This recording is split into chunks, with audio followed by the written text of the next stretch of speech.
Hello and welcome to another episode of the E-commerce Coffee Break podcast. Today we want to dive into Google Ads, and we haven't spoken about Google Ads for a long time, so I'm really happy to talk about this today because it's such an important factor or part of every online business out there.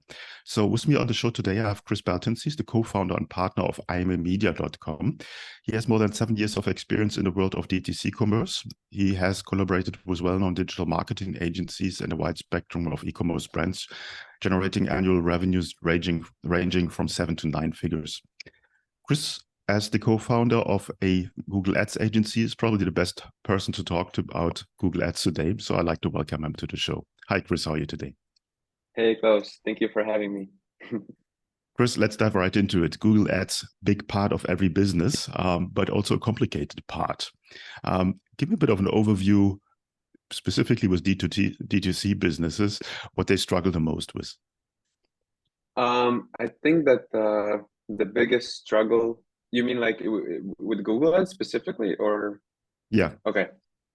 I think that a lot of the times I speak with founders is that they have Google has kind of let them down in the past, and they don't trust it anymore in terms of people just taking over the account and setting up a brand search campaign and pretty much calling it a day, which means that they only target their brand keyword and they don't actually bring any additional growth to the business. So that's we see that a lot. That happened a lot in the past, but these days it's very possible to also grow your business with Google Ads. So yeah, basically a lot of founders, a lot of people have been burned by that kind of mindset. So I think that might be one of the biggest struggles I see, at least. Mm-hmm. So let's talk about how to get more new customers with Google Ads. Google Shopping Feed is one part. Google PMax Yeah. came out, Performance Max came out a while ago. Let's dive into this. Tell me about Google Shopping Feed. What's your take on that? How important is it? Yeah, that's Google Shopping Feed optimization is an incredibly important part of the whole journey, basically, because we also see a lot of accounts that just don't have it optimized at all. And what I mean by an optimized feed is the very basics of it is to have your images optimized, your titles, product titles optimized, your product settings set up correctly, and your reviews uploaded onto Google Shopping. So like you sort of take maximum advantage of that channel without even necessarily spending more money into it. Like you already have your listings on the shopping channel, so you might as well take the time to sort of maximize them and like make them as good looking as possible. Like things like making your image as visually appealing as possible, making your titles full of product keywords that people might be looking for, uploading your existing customer reviews that you already put all this work into gathering them, uploading them also onto Google Shopping, and basically sorting out all the settings, all the backend stuff, all the attributes to provide Google as much information as possible about your product. That's a really important part of it all. So I would definitely suggest starting with that if you're launching shopping ads. And generally shopping ads should be around, especially for e-commerce, it should be around 70 or 80% of the whole account efforts, basically. So yeah, I highly suggest. That's like a very high reward item to tick off your to-do list. Mm-hmm.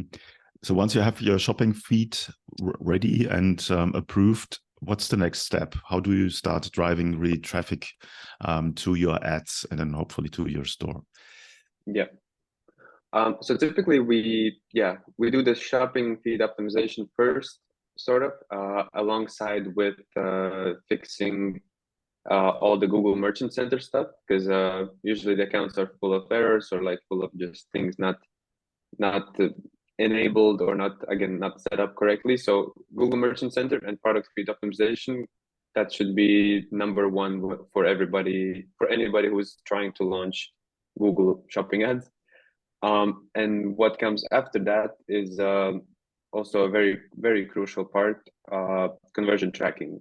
Because if you don't have the conversion tracking set up correctly, if you're, let's say, tracking add to carts as purchases, or like, you know, your account is optimized towards app downloads, if you don't even have an app, these kind of things, it's painful to admit, but we see them more than I'd like to.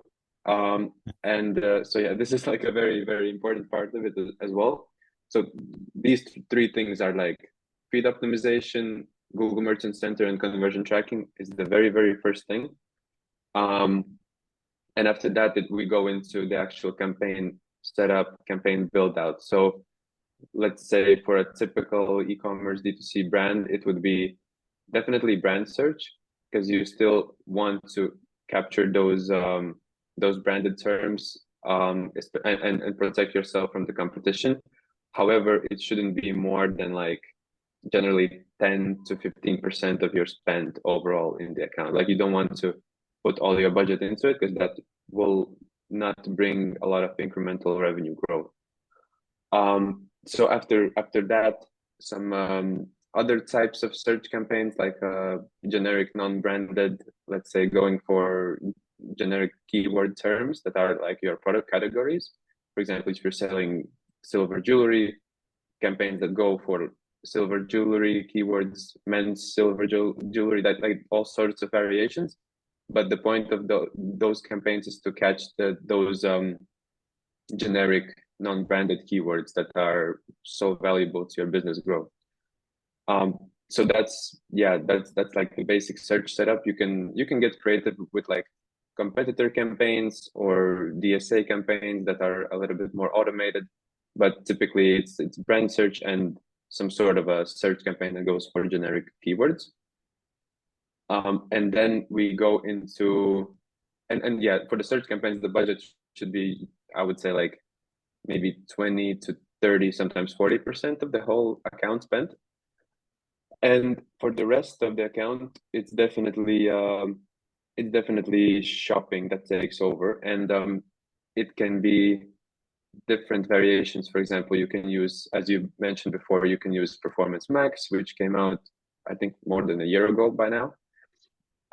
You can use a variation of Performance Max, like a feed only Performance Max, or you can go for the old standard shopping way. And it's really interesting how those three differ from one another, because when Performance Max went out, like when they launched it, it was the talk of everybody. Like it was super popular. Everybody was like, yeah, that's the way to go. Automated campaigns, everything.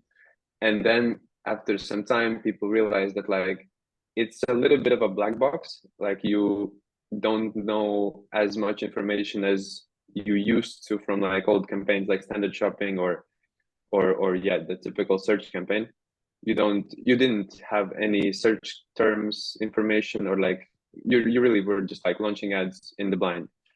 These days, there are ways how you can already see more data. Like Google released some more features, and then there are also some custom scripts that you can implement and see where your money is spent at.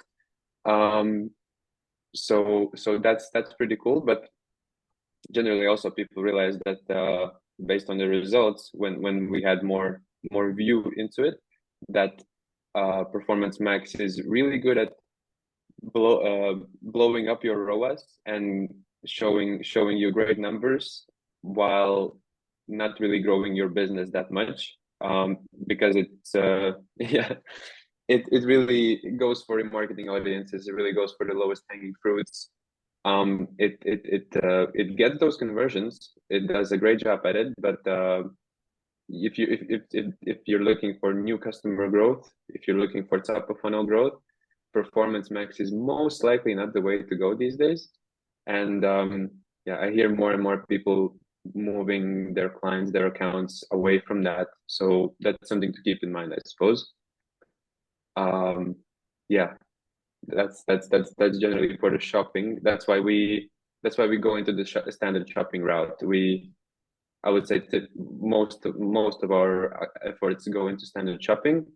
optimizing feed, launching standard shopping campaigns, and just dominating the shopping channel like that, because we have more control, you have more, it's not a black box, and you can really skew it towards new customer acquisition, like only generic terms, only like excluding all the branded terms. Simply go for people who haven't heard of you before, and get sales like that. Mm-hmm. That's a great insight from you in regards to Performance Max. And you're absolutely right. A year ago, everyone was completely over the top with Performance Max and making life so much easier. And Performance Max will do everything for you. But your experience, and I would agree to that, shows that doing it manually and going granular and really looking into the data will give you more results than leaving it to the algorithm, which gives you low-hanging fruit, basically clickers that not really buying from you. I want to dive a little bit into scaling your Google Ads, not only on your Google and the Google Ads network, but also on YouTube. What's your take on that? Yeah, that's definitely a very interesting part of Google's game as well, is because this setup that I just went through, it's sort of the standard setup that for brands doing like more than 30K revenue per month, they can afford to spend a bit. So that's like the typical setup, yeah, for things like when you really have a lot of like more budget, or you want to scale the account, we typically recommend looking into YouTube, and specifically YouTube Shorts. Also a relatively new function of Google or YouTube, but yeah, it's definitely YouTube Shorts where you can find a lot of growth opportunities. And how that typically works is YouTube Shorts is basically the same design, the same UX, the same kind of look as TikTok, Reels, Meta. So that's kind of the Google's response to that, meaning that you can take, well, the best practice is to take your already best performing assets from Meta or TikTok that have been through some testing, and that they are performing well, they're very catchy, and they have a nice hook rate.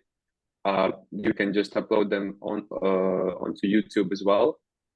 And so there's not like a lot of specifically designed creative testing or creative making there. It's like taking already existing assets that have performed well and uploading it onto YouTube and launching the YouTube search campaigns. Where the interesting part begins is when you need to test the audiences, because like, as I said, when you launch YouTube Shorts, you don't need to do a lot of like new creative testing. You mostly play around with audiences, because you want them to be separate people and separate audiences from those that you already reach with all these other platforms. So you would, we typically create like one audience that is targeting like keywords that are relevant to your business. So like if we take the jewelry example from before, it's the audience is full with keywords that are relevant to your business. Then Google's in-market audience, you can, like, these are the audiences that they provide by default. They are like, I think it's the same like on Meta and stuff. They just provide you with their already segmented audiences, people who might be interested in your product. You can choose that and make an audience with that. And then third audience that we typically use is competitors. So you probably know who your competitors are. So you just put all that information, their websites and their keywords in, and you launch YouTube Shorts as well. So for somebody who might be just starting out with that, I feel like that would be the most useful thing.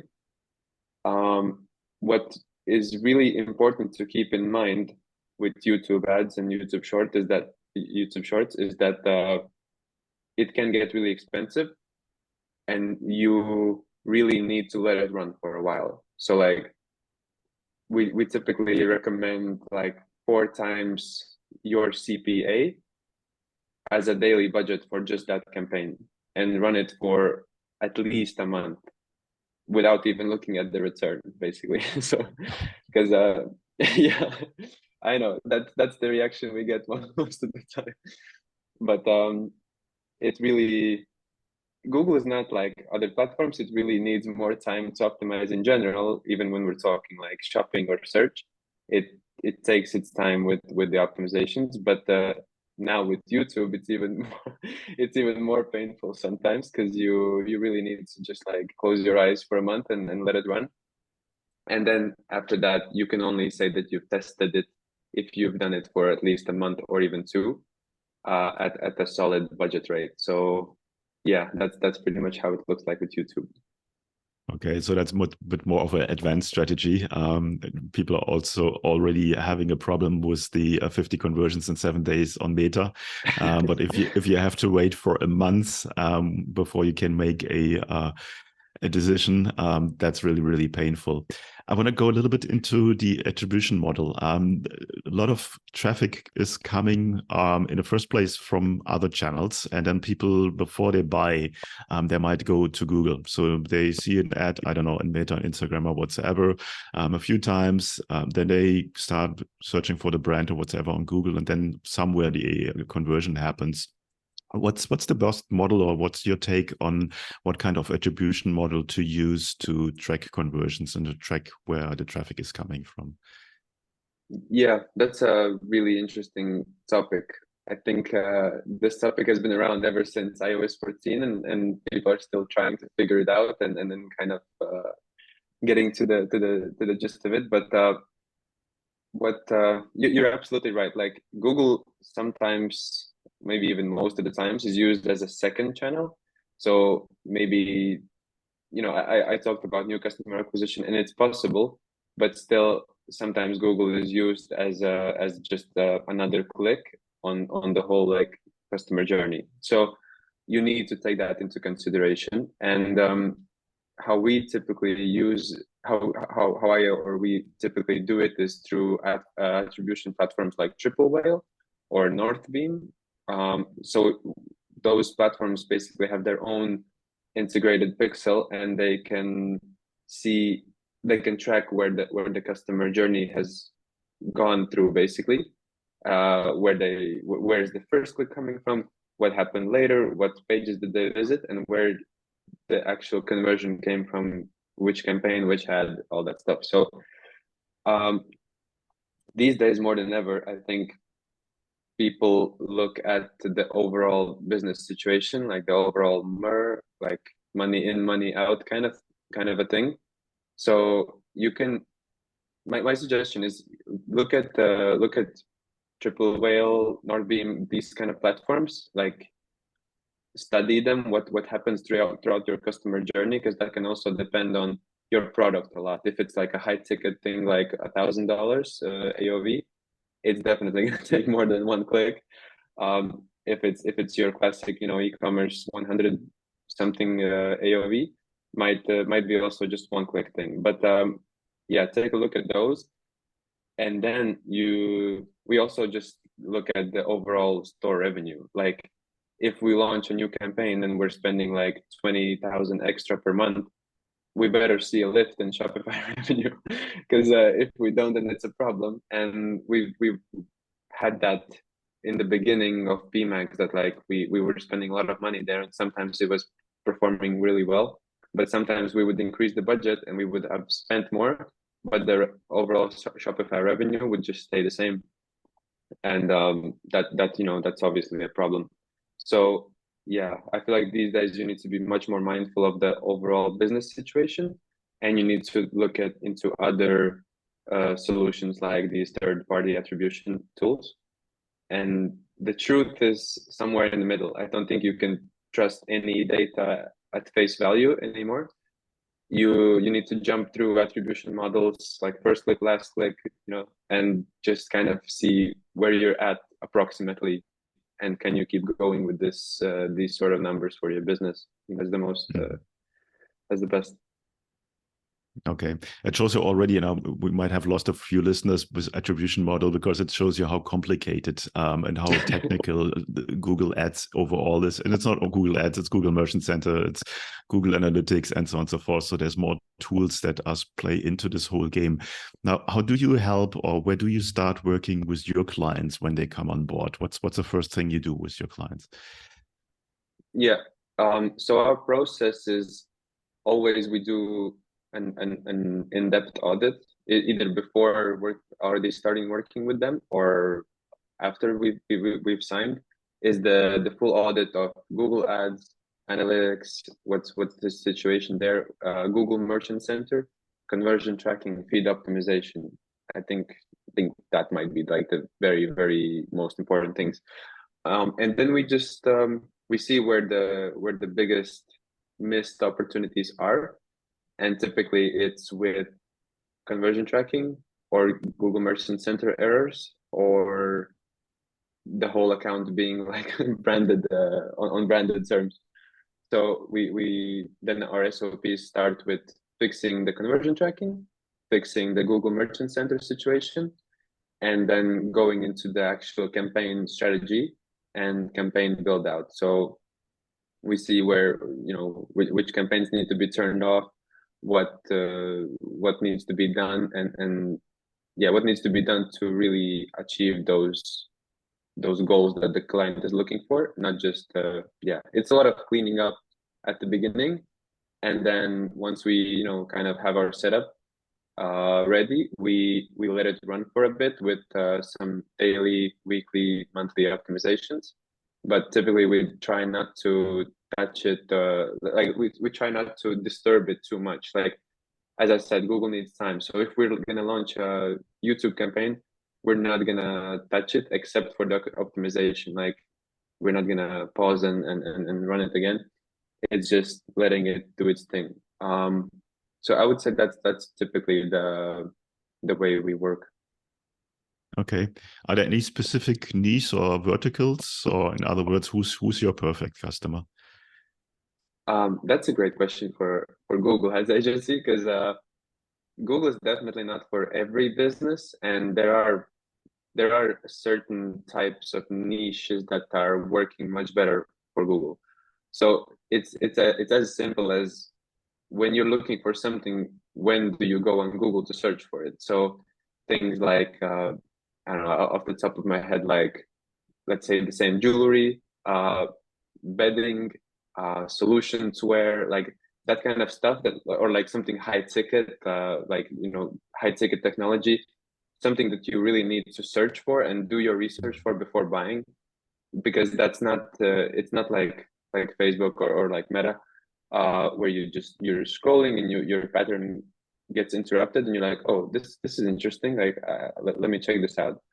Like, that's a part of it, but on Google, people go to really do their research and to find the best offer, the best company, the most reviews. So you really also need to take advantage of that and stand out in that sense. But yeah, so the ideal client is like something niche, perhaps with a higher AOV, and something that people search for on Google.